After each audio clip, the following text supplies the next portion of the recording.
Hello everyone, my name is Laura Modali and welcome to Science for Education, supporting teaching and learning in science education. In today's episode, we are going to learn the structure of flowers through a dissection activity. One of my hobbies is gardening and I have plenty of flowers in my garden. And the hibiscus is one of my favorites that is blooming beautifully in this hot summer weather. So today, we are going to use the hibiscus flower as our object for learning. We don't need many tools to do this dissection. We just need a tray to put the flower on, a scalpel or a pair of scissors for cutting, and a magnifying glass to observe tiny parts of the flower. If you are allergic to pollen, it is best for you to have a mask, safety glasses and gloves on so you don't get an allergic reaction from the pollen in the flower. Now let's get started. From the outer and most obvious part, we have the flower petals that collectively can be called the corolla. These petals, or the corolla of the flower, have a primary function to attract pollinators.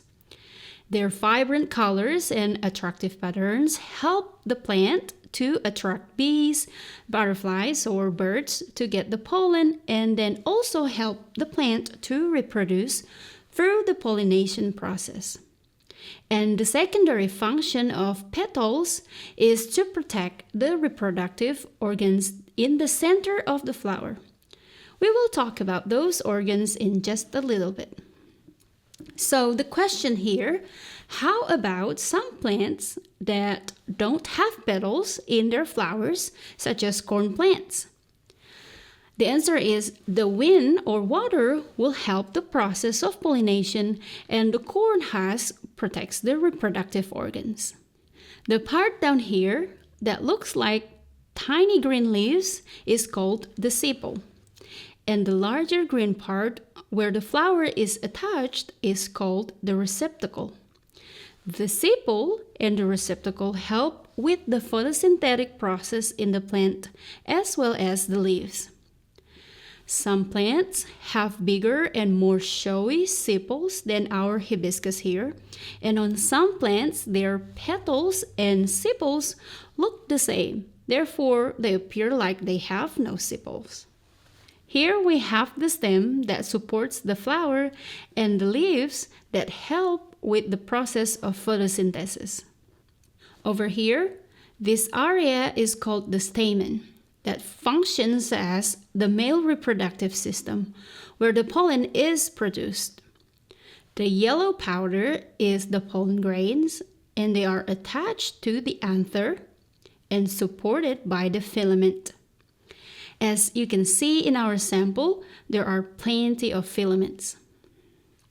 Meanwhile, the top part over here that looks like a bright red antenna is actually a part of the female reproductive system that is called the stigma. The stigma is connected to the ovary through the pollen tube inside the pistil. If we cut open the pistil, we'll be able to see the pollen tube. If we continue our cutting to the base of the pistil, we will be able to see the ovary.